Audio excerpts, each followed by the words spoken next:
Hello, everyone, and welcome to another Friday. Well, oh God, I've lost my voice already. How brilliant is that? I haven't even started the day. Quick, get the coffee in. Hello, everybody, and welcome to Friday. I hope you're not losing your voice. Welcome to another Better Way of Life. And Maz and I were just discussing some of the beautiful things that are going on social media and how it's not necessarily translating to every single platform. You're still finding some great stuff in some of the Facebook groups, aren't you? Yeah, I love it. Business-wise, I don't tend to do a huge amount just because I think with what I do, it's sort of across sectors. So I am in some groups for sort of management groups, care groups and stuff. But then what I see is there's a lot of businesses that do what I do. So it doesn't feel like it's as effective, if you see what I mean, to go down that route. So for me, my Facebook's still my place I go to for just watching like silly things or sharing things on there. But I'm in quite a lot of funny meme groups and I think one's called Comic or something like that. And just like really funny stuff that makes you go, yeah. Just like nice, feel good stuff. I tend to not really like getting caught up in rowy type stuff. I've done too much of that in my past. You know how much I hate blocking people on social media or kind of remove. I had to do it this morning, though. Oh, really? Absolutely, yeah. No, I had to do it because someone made a comment on one of my posts. I made a post earlier in the week about, and I mentioned two seminal things in I mentioned a seminal thing in music and then a modern thing in music. So I mentioned the Talking Heads film Stop Making Sense, and then I mentioned that there's a new album out by the Sherlocks this week called Everything Must Make Sense, and I was talking about, I thought it's actually quite clever, and I was talking about the fact that Stop Making Sense came out off the back of a kind of punk method. I know the post.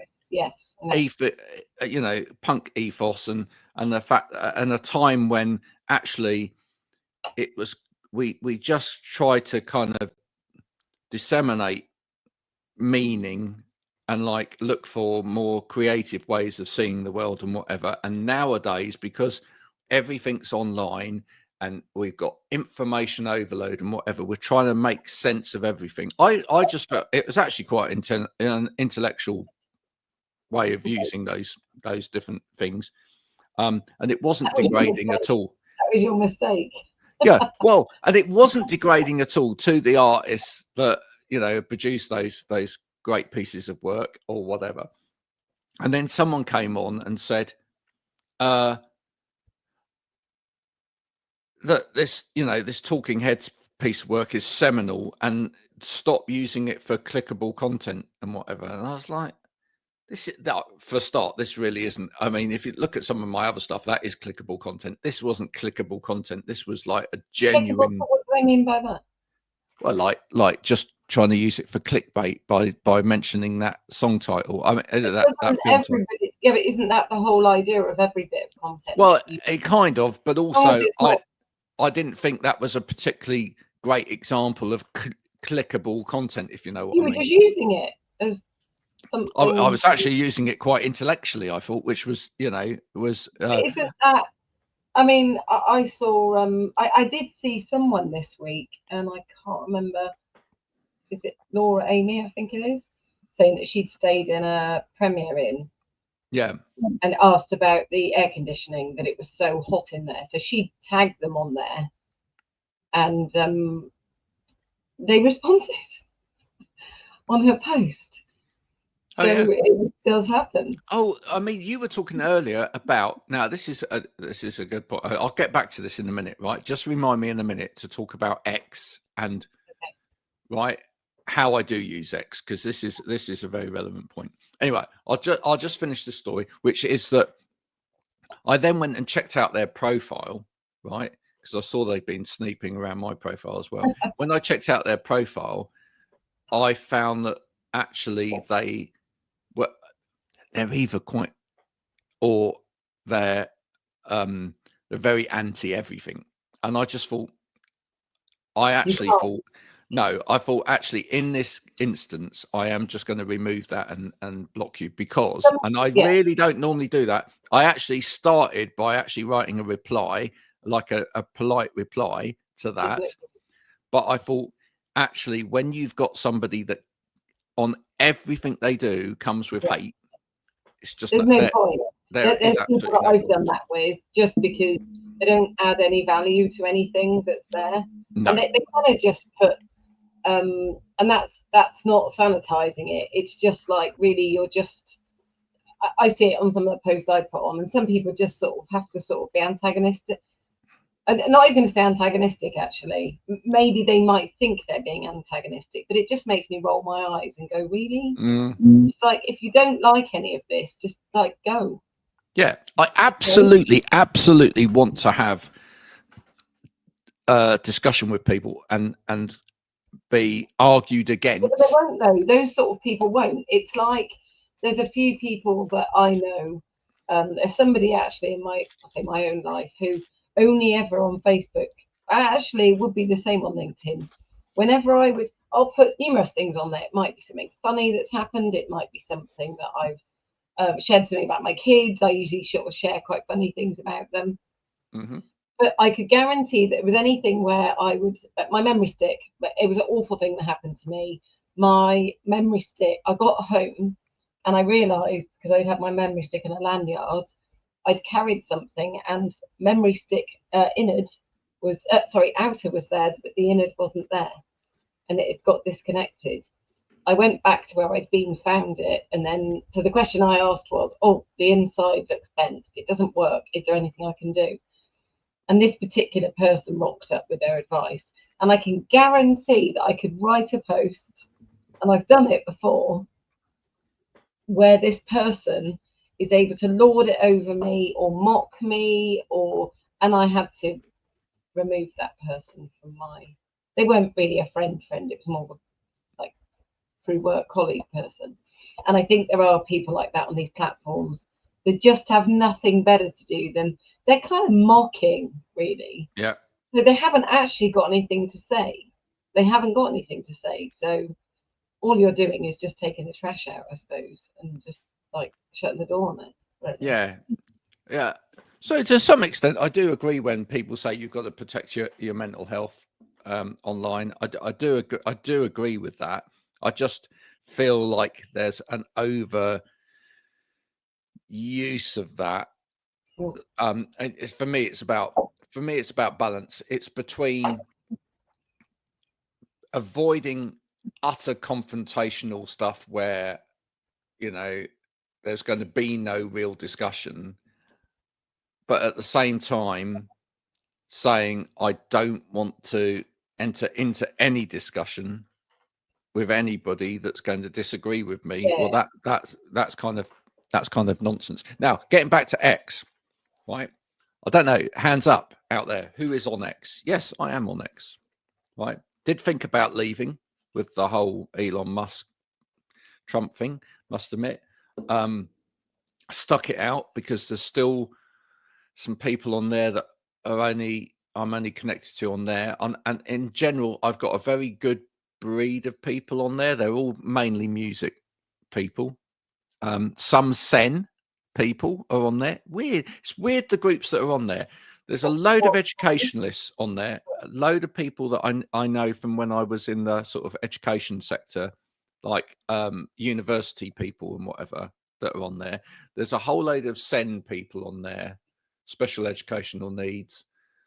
They're all cool people,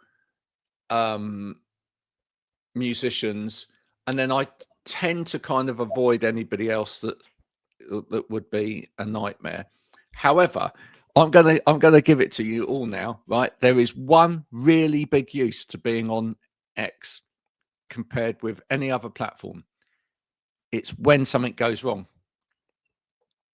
seriously, I have used X to get in touch with companies when something has gone wrong, and it gets answered on X quicker than any other anywhere else. platform. I've used it for hotels.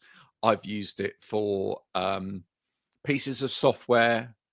I've used it. I've even used it. This will make you laugh. I've used it when I've had a problem with a client's account on LinkedIn to get hold of LinkedIn support.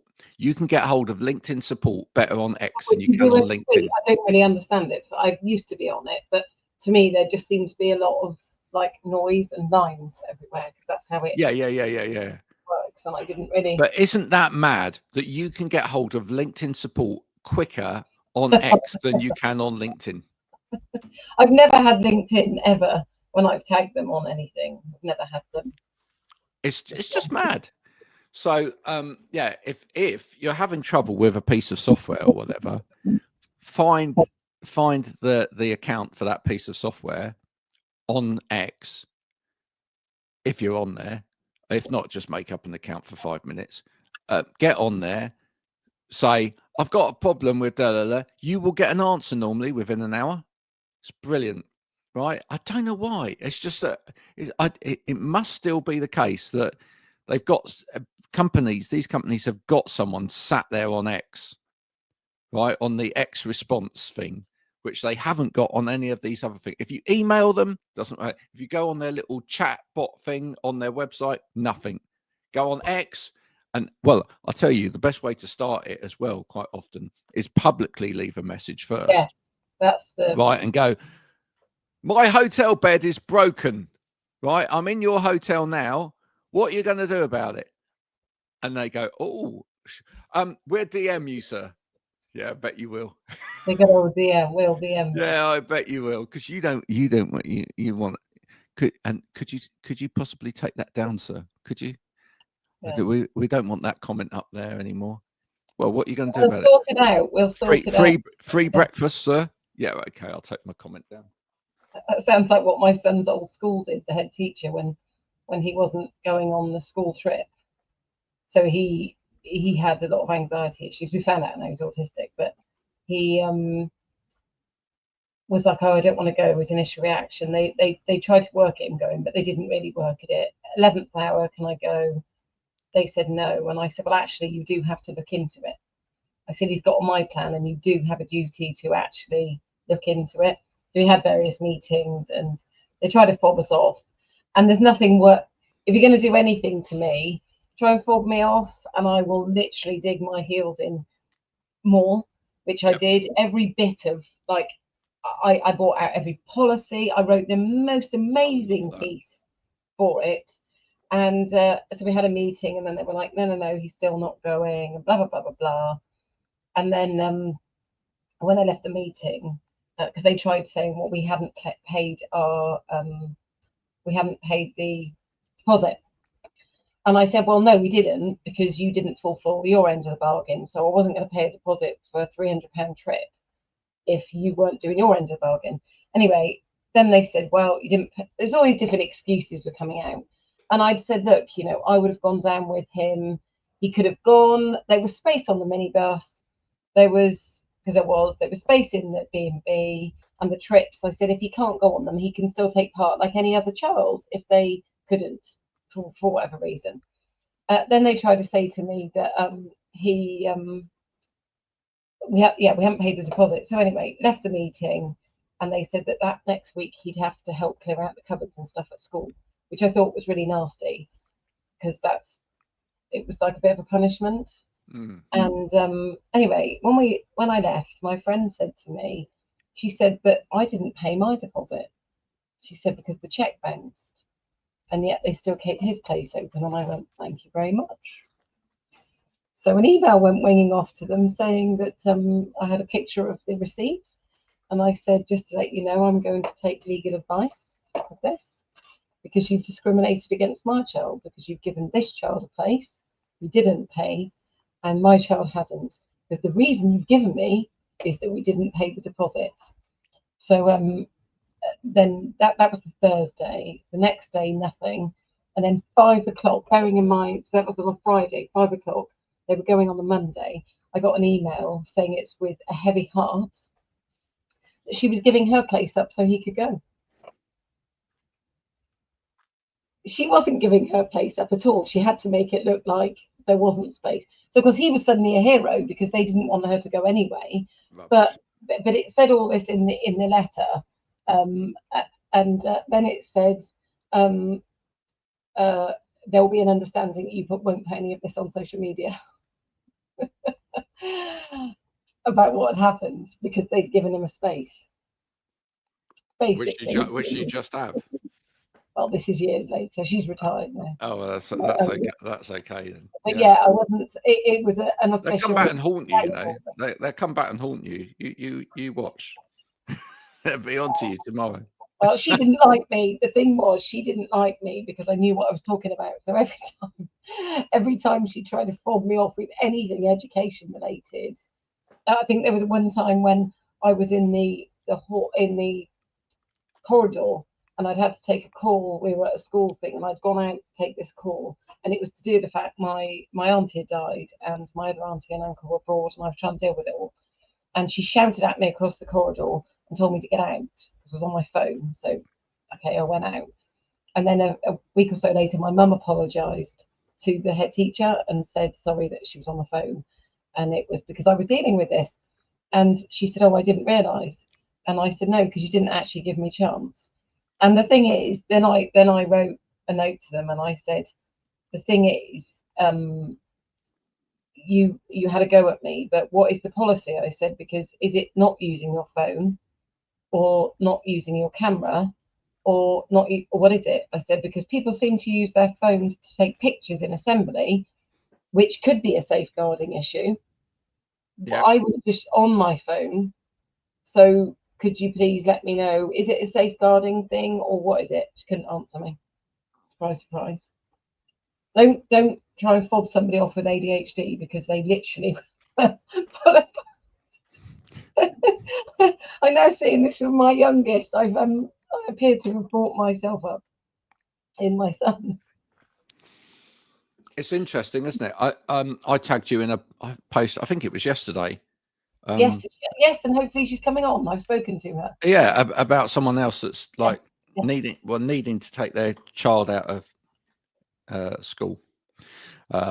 It seems to be a growing concern, doesn't it? But you know, it does.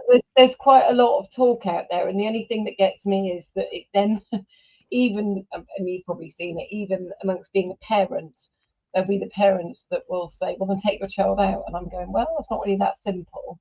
It's not that simple for a number of reasons. Number one, like, who's going to teach them? I have to work, and I want to work. And also, as both of mine have said, yeah, that wouldn't work. Yeah. Exactly. But yet again, though, it's like, don't, like so many of these things, when people say, let's get rid of this. So the same, I always get this back around to education, but get rid of qualifications because they're not, because some people can't do them. And I'm like, no. Qualifications are needed. What's needed is to make them more inclusive and to make it so that they are accessible for people. That's, you don't get rid of something because it's not working well. You change it. That's the way, you know. And like I've said to a number of people, you know, would you want someone to they do have their place. Qualifications do have their place. Whatever anybody says, I'm proud of the ones I've got. Look, and here's the thing: you can't make generalizations when it comes to these things. There are obviously better schools who are doing things better. There are worse schools that are doing things not so well. There are better staff who are doing things better. There are other staff that are not, and this has always been the case, right? Dare I say it? There are great Senkos out there doing a great job. There are lousy Senkos doing a lousy job. I mean, the trouble is, it's kind of a postcode lottery as to. But also, quite a lot of it comes from how how they're managed. I mean, I know my youngest school, he was getting quite a lot of detention, well, warnings and that kind of stuff. So the other day, this was this is the latest silly one. He forgot his green pen. Okay, he forgot his green pen. So he got told off because he didn't do it in green pen. So he said to his friend, "Can I borrow your green pen?" And he got a warning because he his friend if he could borrow the green pen. And you just sit there, and he just said it's ridiculous. And I said I can't help but agree, because really I just think any rule you have should be there for a reason. Like it should be there for a reason. And to my mind, you know, you're kind of preparing kids for adulthood, maybe. And I just think, you know, I'm late for things for you. I forget things you do. People don't put you in detention for it. No. Like people just accept that you say you're sorry. You say you're sorry, and actually, you know, I look at this. They're saying it's for disruption-free learning, and I get that, but that's not preparing for life, because that isn't. Well, you say that, like, when we reach adulthood and we start going into business, that, you know, people don't put you into detention for it. But I'll tell you what, I think some people have more tolerance than others, right? There are some people out there who, I'll be honest with you, I've been like 5 minutes late to a Zoom call before now with some people, and they will then completely ghost you, and that's it. They'll not talk to you again, right? And even if you've said, like, I'm really sorry, being genuinely honest about this, I didn't see my diary reminder until now. I'm 5 minutes late. I'm sorry about that. But rather than go, okay, that happens, or what, there's some people that go, that's unprofessional. Boom, boom, boom, gone. Right? You just think, oh my goodness. I just find the whole. I talk about this a lot on my training about tolerance. I suppose it is that sort of tolerance and just being understanding, and I think that when you think of leaders and managers as well, the ones that are the most effective ones, and I'm talking effective here, and probably call themselves leaders as opposed to managers, that they will look at the whole situation. And I guess you've got to sort of stop to think, how am I going to get the best out of people? Whether it's your children, whether it's your partner, whether it's your friends, whether it's people you're teaching, whether it's people you're working with. If we just stop for a second, we could. There's always two ways of responding to someone else's behavior, right? There's always someone else's behavior annoys me, and therefore I have no tolerance for it, and it's all their fault, and I'm going to be looking at them and saying this is all their fault. Or, right, and you're still entitled to be annoyed, right?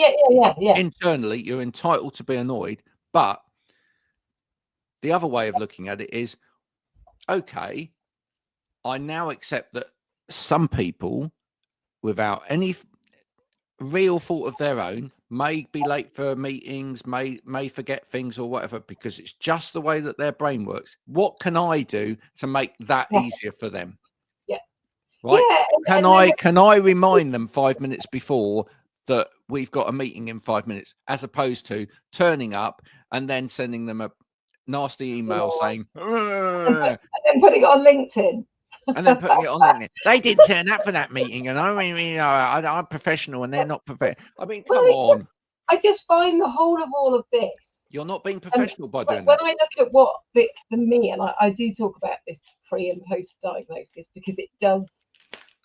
It was a huge light bulb moment for me, and I'll talk about why in a minute, about something I'm involved in as well, about why it is so important. So I used to get very wound up about stuff. I probably was quite what's the word? Sorry, that's a helicopter coming over. I was quite narrow in my, you know, what I would think would be right, and just probably couldn't see things very well from other people's points of view. And once I sort of got out of my own head, it made me less argumentative. I'll just step away from things, or I'll try and see it from the other person's point of view, because it just does make you less angry. Well, it makes me less angry about stuff if I can. Yeah, it just is, isn't it? It just makes you less. It makes me less angry. So if I stop now and think of where somebody else is coming from, and so many posts I see on LinkedIn, and I am that person now that probably comes to that post and either go, oh, like, oh God, here she goes. And I think, yeah, but when you got ranty about this and that and the other, because someone did this and that, I will be the person that will say, but maybe they just sort of like didn't hear, or they didn't see, or they didn't realize, or they were having a bad day. And also, how about that's just thrown me, you see. You see, well, I wanted to use this as an illustration while you're talking about this. Right. I have literally just put this up on LinkedIn, right? Okay, but this is the whole point, right? I just wanted to throw in a practical illustration right in the middle of that. As soon as I threw that up, I knew that would distract you, right? I was trying for a few minutes, not a few minutes, for like a split second. I was trying. Yeah. Don't answer that now, folks. We'll do that in a minute. But just understand how other people's minds work. That's all I'm going to say. I think that's it. And the other thing that I want to get my friend on to talk about this, and it sort of is linked into all of this, is that whole, it's almost like who's right and who's wrong kind of thing. And it's seeing things from the other person's point of view. So I heard Emma Craven last night talking about, she did a video, and it was just talking about her late diagnosis and the whole thing of hearing a whole lifetime of you're too everything, too sensitive, to this and to that. And I do very often when I hear people talk about this now, I mean, I just don't put myself around. As soon as someone says that kind of thing to me, I just know they're not really a me type of person. So I wouldn't block them, but I probably wouldn't give them any of my word count for the day, because what I've seen a lot of the time, and I try and make people aware of this now, is that what people tend to do is like, you talk too much or you're too sensitive.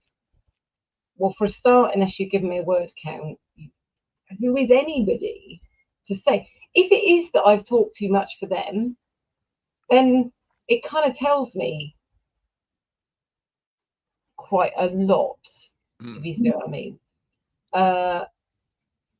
Also, what it will tell me is, right, okay, if I do feel that I'm going to need to talk to this person again, because we have to deal with people in life, don't we? What actually ends up happening is, and this is how I would probably say somebody with ADHD, I've seen it quite a lot, is that you'll get my all from me. You will literally get my all from me. Make a comment like that, and you will literally not get very much from me. So next minute, I'm not talking very much. And that's when I say, well, if you then decide how many words you want me to use, and that's when they get the measure of who I am. And I'm like, don't mess me up, don't, like, you know, if I'm not commenting on you, and a lot of the time I'm quite tolerant with people, but I just don't feel the need to say, and the whole you're too sensitive one, and I will get people to think about this. The next time someone says to you, you're too sensitive, actually, generally what's happening is you're not fitting into what their agenda is. So actually what you're saying is that they've probably said something to you, and you've made a comment back, and you're perfectly entitled. If something hits a nerve, you're perfectly entitled to say, actually, that really upset me, what you said. And again, it tells me a lot that when someone says that, I do now say to them, you know, when they say, oh, you're too sensitive, I'll say, well, actually, maybe I thought you were a bit insensitive, what you said to me. And I think now what I try to do is not be argumentative about that. So what I'm actually doing is opening them up to what's going on in my mind, for them to see, because I think if you then present somebody with that, it's harder for them. I mean, I see a counsellor once a week, and it's great. We work on this kind of thing. So things like, she said, a lot of the time we don't talk about you, we talk about your frustrations with other people. And I said, but I'm actually fine with I'm fine with me. And she said, try sometimes with people when you feel like they're being argumentative with you, or I get frustrated then, which might seem to be angry, is to say, can you tell me what you heard from what I said? Yeah. That's such a valuable skill. Yeah. And even in the last week, I've used it a few times, just to sort of, and it could be that that person's trying to be antagonistic, but it does stop them in their track, because they've then got to repeat back to you what it was. Well, but it also stops you in your track. Yeah. That's the important thing there. It's for you as well, isn't it? Because pretty certain that most arguments come about because of us not understanding our viewpoint of the world in the same way as the other person is seeing that viewpoint of the world, right, at any given time as well. Oh yeah, I mean, in the instance I'm thinking about, I'm thinking that I know that this person will sometimes try and wind me up. I know even with my brother, who I don't speak to now, he would do the same. So I think it's good, like you say, because it does stop you in your tracks, but it also would that person, if you know that that's what they're trying to do, has to then look at themselves, don't they? That's, yeah, I think that can be it's quite interesting. Let's go back to one of my favorite programs on the TV at the moment, Virgin Island. I keep mentioning it. I keep mentioning it. It's really quite interesting. They got to a whole load of sort of body confidence stuff last night. For anyone that hasn't watched it yet, you do get to see a lot of nudity at that point. But I know, shocking. But the emotional side behind that was really quite interesting, sort of unpacking the emotional side of that. And for a lot of people, we project our view of how other people are seeing us into the world, and that then hits back on us, and we don't necessarily understand. Sometimes we project something which we know is not us as a defense mechanism, but that defense mechanism then actually has the complete opposite impact of that. So there was one girl there who seemingly kept being quite nasty to some of the other people that were there, but when the experts were working with her, they got to the point where she was able to say, well, yeah, what you're seeing here is my show of myself, which I put on to protect myself. And they got really down into where that comes from, and then could start to unpack that into vulnerability. And probably what you'll find is that quite often the people that maybe try and use humor or wind you up, right? Absolutely. Are using that as a defense mechanism for themselves. So therefore, but here's where the real rub comes in. Sometimes they will use that as a defense mechanism, and they're put it on, and they're trying to wind you up. But then other times they're being sincere, and you then, a bit like the boy who cried wolf, you will then not know, because that's the behavior, whether they're at that point being sincere. And you can then genuinely hurt them because you're going, well, you're trying to you know, I have got a friend that's like this, and it's somebody they've actually educated me a lot about how males think. Interestingly, and they were in the military, so they were a Marine. I was going to say, I think men do this a lot. But he's actually really educated me, and I'm like, wow. And actually, now it's funny because I do feel like sometimes I should be not necessarily a counsellor, but I do often offer quite a lot of advice to men. Um, and it was once I got my head around the way, like, he really educated me about the way men think about things, the way they react to things, the times that he said stuff as well. And I'm like, that's really insensitive. And he said, well, number one, I've kind of had to, like, with the stuff I've seen, he's had a lot of friends that have taken their own life as well. Yeah. And so there are times that I've learned now, like, he'll take the mick out of me constantly about me not working and stuff like that, because he says I don't do any work. Like, he's got a barber shop and he works like 24/7. And again, I know why he works so much, and it's not a great reason why. It's to fill time. Yeah. And so sometimes, like, he'll wind me up, and I kind of know he's doing it, and then I'll sort of I joke along with it, and then he's kind of like that.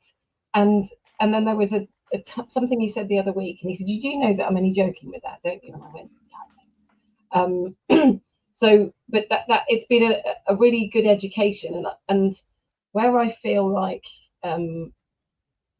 where males and females, it's really great for them being able to be friends, because it's not generally the given thing, is it? You know, I say to people, I've got a lot of male friends, and I probably got more of a male sense of humour.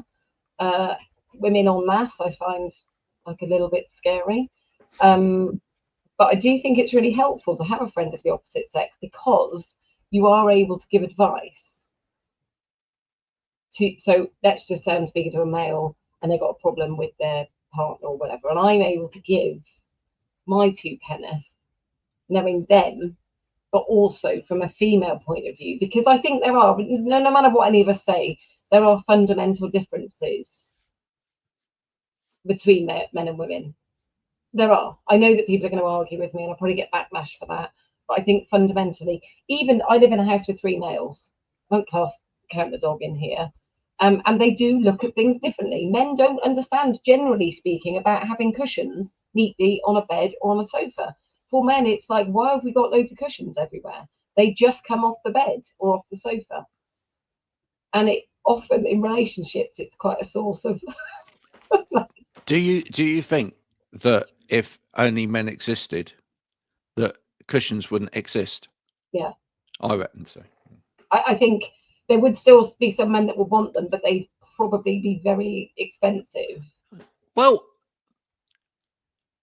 I'm kind of that opinion. I love buying cushions, only because I love the way that cushions look in the shop. But look, right, I love the aesthetic design of cushions, right? But once they get home and like people start putting them here, there, and everywhere, and then they fall on the floor, or whatever, I could quite happily throw them in the bin. I also don't find them particularly comfortable on a sofa. The sofa's already been designed to just about fit my fat bottom onto it, right? And if someone puts a cushion on it, it's pushing me forward, because I've got quite long legs. It's pushing me forward off the sofa. I've put sort of under my arm, or well, you see, I never get that opportunity, right? Because the females in the house always lie on the sofas, right? So they take up the lion's share of the sofa. I'm literally, the dog I am, and then by the time the dog gets on, I am literally confined to a tiny little space at the end of the sofa, right? And the next thing I get is, why don't you huddle up? It's like, where's the space? Where is the anyway? We digress. I say what I wanted to say was, when I interrupted myself, I think, when I was talking about the sort of understanding that we're all different. That fundamentally is what we're on about, isn't it? That we're all different. So whether it's opposed because somebody on the train was annoying, whether it was somebody in the shop, like whatever it is, I do find on the surface of it's probably the sort of post I would have done once upon a time. But now I'm just like the other side of me thinks, well, actually, I probably could be that person. Any of us could be that person who's winding somebody else up. Like literally eating, you could be winding someone up. And so I just kind of think, what's the point? That it just ends up being sort of airtime. But yeah, what I wanted to talk about was this program, so the Insight program with my colleague. So I'm involved in this now. It's very, very exciting. And it's a ADHD program that's I would say it's different, I think, than most things out there. You saw an outline of it yesterday. And I think a lot of the stuff that's out there at the moment sort of does the same thing. It's kind of like, we'll tell you about it, and then we'll tell you what it means in terms of the brain and what's going on, and we'll tell you the traits that you might have. But as you looked at it, fundamentally, what a lot of these things don't do is actually educate you to then be able to make the decisions about what you're going to do. So they don't give you a toolkit to be able to manage your own life. And that's why when I started speaking to Michael about it, I initially was just writing a train the trainer course. And then when we got talking about it, I said, oh, this really resonates, because for me, when I got diagnosed, I use it as a sort of like, oh, wow. But now how can I navigate that? That's a terrible AI word, that was, wasn't it? But I actually was genuinely using it. How can we navigate the world? How can I, with what I know about my brain? So I'm going to say this one here because it's a really, really helpful one. And it's a great example of why this course, I think, is going to be so beneficial to anybody that has it, thinks they might have it, might be like GPs, teachers, literally anybody, family members, for them to be able to understand what the heck is going on. And I know it's Foster, isn't it? How we can work out what's going on. So executive function being one of them. And I did it the other day. I was trying to explain to somebody why I need to work out what tasks I need to do. So when I wake up in the morning, so for the last week, I've not been great. I've not felt particularly well. I've been waking up and going, right, okay, gym at quarter to 6, I get up. Not because I like it, by the way. Well, I do when I get there. And I have to do it because it starts my day off with something. Yep. Like a thing starts, particularly because I don't go out to work. I don't have a thing to start it. I don't have to walk my children to school anymore. So there isn't anything to start my day. And so for me, having those tasks, instead of just seeing day, I just see day otherwise. And I go, oh, and then I end up sort of messing around and sort of like lurching from one job to the other. So if I use an example here, is that right if I talk about this? Because I think it's really helpful for people, and I think it's something I've heard probably most people talk about, the suitcase. The suitcase, either packing for holiday or unpacking. Okay. I think most people have that dread, don't they, of either packing or I'm going to leave my suitcase sat there for like ages. So I suddenly became aware of why I had that dread, and it was because I was just seeing the packing as a huge thing that I had to do, and the unpacking was a huge thing that I had to do. So in my bedroom, I know where everything is. It's not like immaculate, but I know if you said to me right now, where's that, I would be able to direct somebody to where it is. And I get really frustrated. I get frustrated if things aren't put back where they should be in the house. So like my stuff, it's great because I know where it is. But what it meant then was when I was going to pack, instead of going and putting it off and putting it off, putting it off, which is what I do, I would say it only takes 5 minutes because you know where everything is. So because I know where everything is, I'm able to literally just go, right, okay, go and get your underwear, go and get your tops, go and get your this, that, and the other. And then the other way round, like when we went on holiday last year, my suitcase was the suitcase that was the dumping ground on the last day. You know, that suitcase, Mm-hmm. you know, when you're sort of hanging around the airport, the hotel. So anyway, we got home. I pack when I'm away so that when I get back, I can do it as easy as possible. So I have all of the washing goes into bags of washing.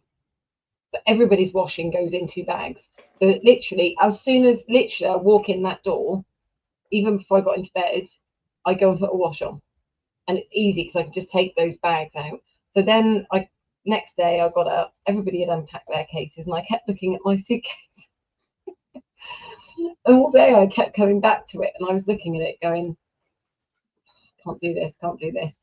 And then I sat there and I went, come on, you've got to do this. And so literally I just set myself tasks. And I said, right, okay, go and get everything in that suitcase that isn't yours and go and put it on a pile over there. Now and go and get shoes and go and put them in a pile. Then go and, so instead of even, I was then breaking the task down. So it was like, put the shoes, don't go and put the shoes away yet, put the shoes in a pile. And it makes it so much more manageable for me. I need to do this for tasks as well. But the suitcase one, I hear a lot of people do it. A lot of people have an issue with it, with the packing and unpacking. And what I really love about this course is that it just goes into so many aspects of actually understanding ourselves, goes into the history of of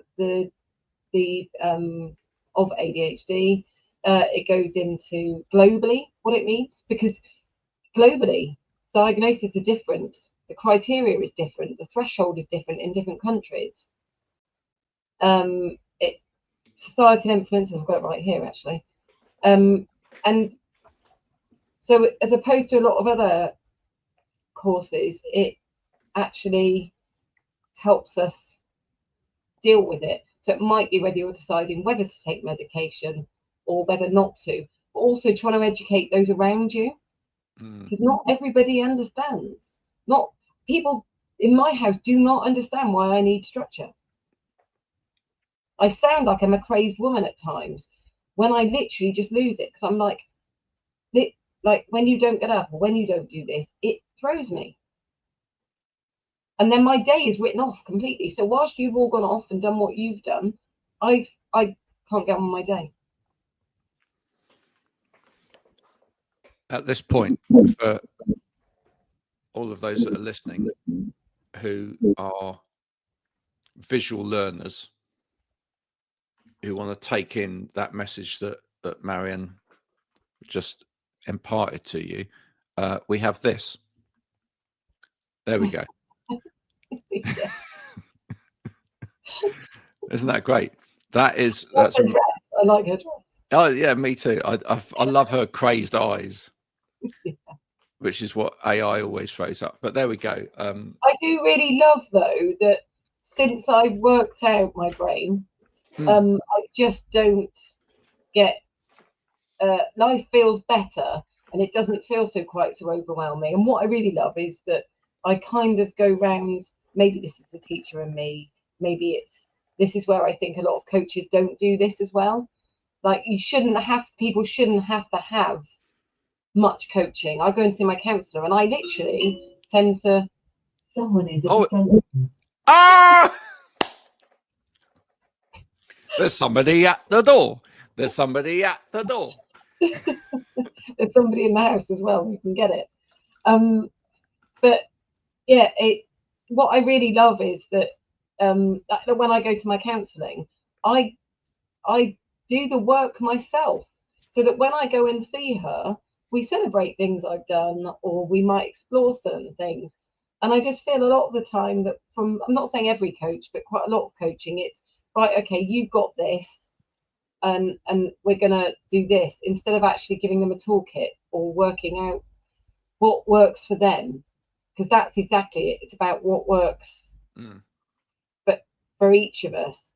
And I think that whole idea of people just being more tolerant, and that's why when people do come on my course, I say to them, you're going to be dealing with people you're going to be teaching people that are different ages, different backgrounds, different job roles, all sorts of different stuff. So even if they work in the same sector as you, or even if whatever, that doesn't mean to say they're going to be the same. And all I know is that I've worked with all sorts of people, and there's nothing amazing about what I do, but I would say fundamentally what I do is people just feel safe.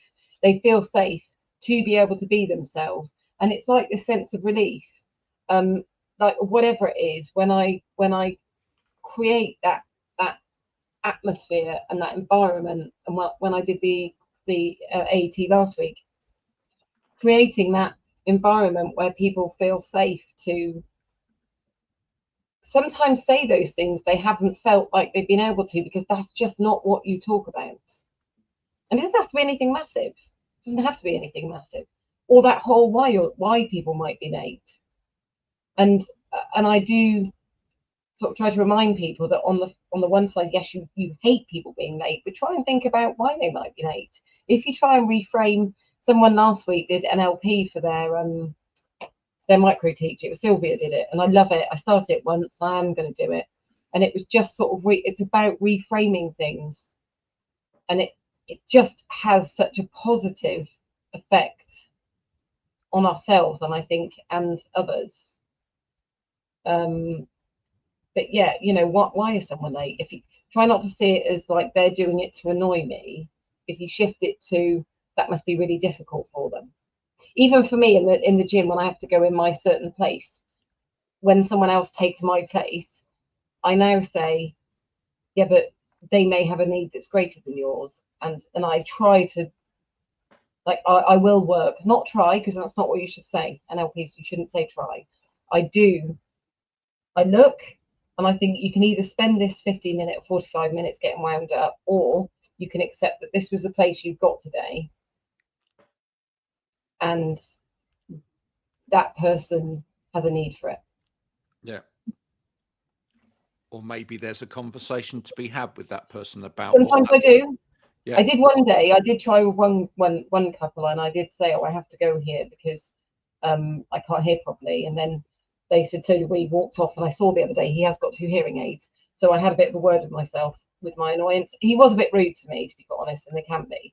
But I do sometimes. I do I will now say if I feel, and then that creates a conversation, which is great. And I think if we all started having stop getting angry so much about stuff and getting like wound up that the world's against us. We all have to compromise.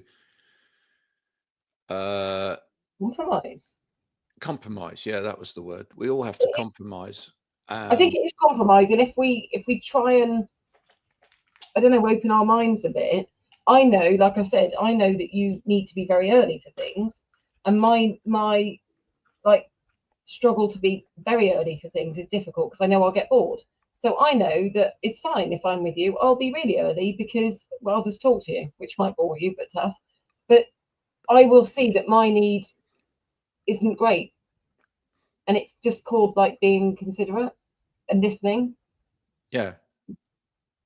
Otherwise you're going to butt heads with it. So if I don't want to be early, but at the same time, it's then about it's about going the other way and going, well, do I actually need to be an hour early?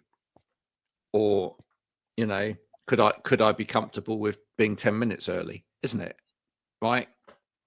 It's about compromises in all situations. And it's also explaining your rationale in any situation as to why you are thinking like that. And going back to, I was going to say, going back to the sort of like missing a Zoom meeting or whatever, if we start to understand that actually that person on the other end is, if they've missed that meeting, is actually probably beating themselves up right now about missing that meeting, right? They probably already feel angry with themselves. They feel,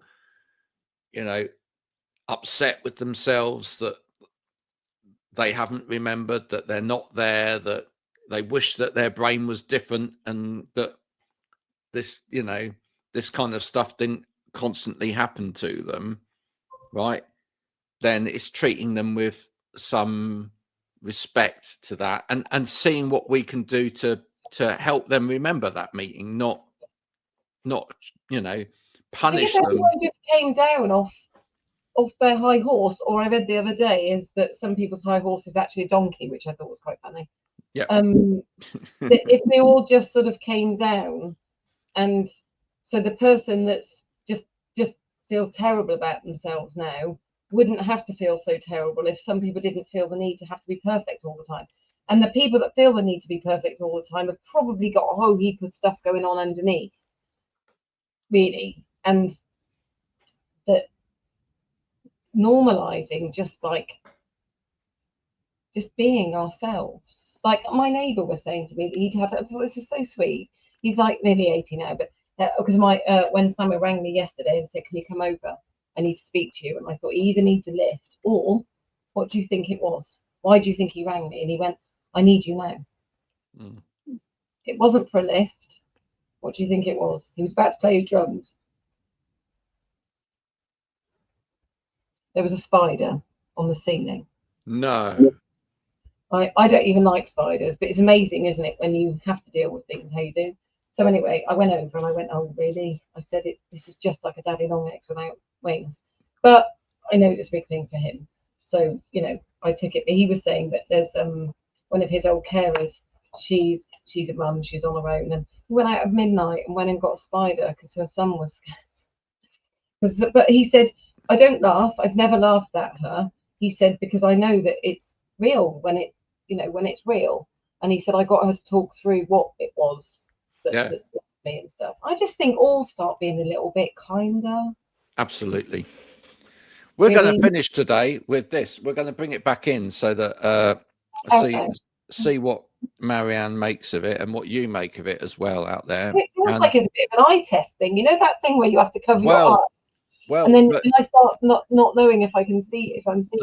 The reason I put it up on LinkedIn today is because it's about perspective. Okay. All right. So we'll share it again. Here we go. So how many dots do you see? I don't know. I keep feeling like I see ones in between.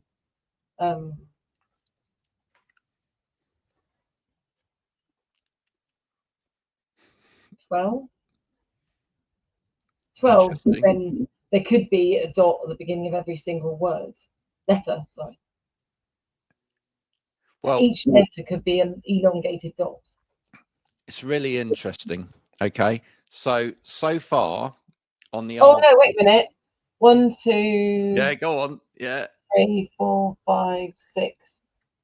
Maybe another 6, 7, 8. Maybe 8 more, and it depends what you count as a dot. Exactly. So far, the numbers go from 12. This is people's answers to 25. Depends if a dot is circular. No, sorry, 12 or 26. Wait a minute. 1, 2, 3, 4, 5, 6, 7, 8, 9, 10, 11, 12, 13, 14, 15, 16, 17, 18. I think 19 if you're not counting anything. See, but the point is, I'm getting lots of different answers, and I think that's just kind of proves the point. The other thing is, it's all to do with what you're. This is. I've got to bring this around to education again as well. When you frame your question, is it actually clear enough? So I've looked at my stuff quite a lot because actually the answers I was getting weren't the correct answer, potentially because of the way I was wording them. Mm-hmm. Exactly. And that's a me thing, not of anything. So depending on how you ask a question, creates context. Context then creates different ways of seeing. That then creates different answers. But also, we all have different perspectives. We all see things in very different ways.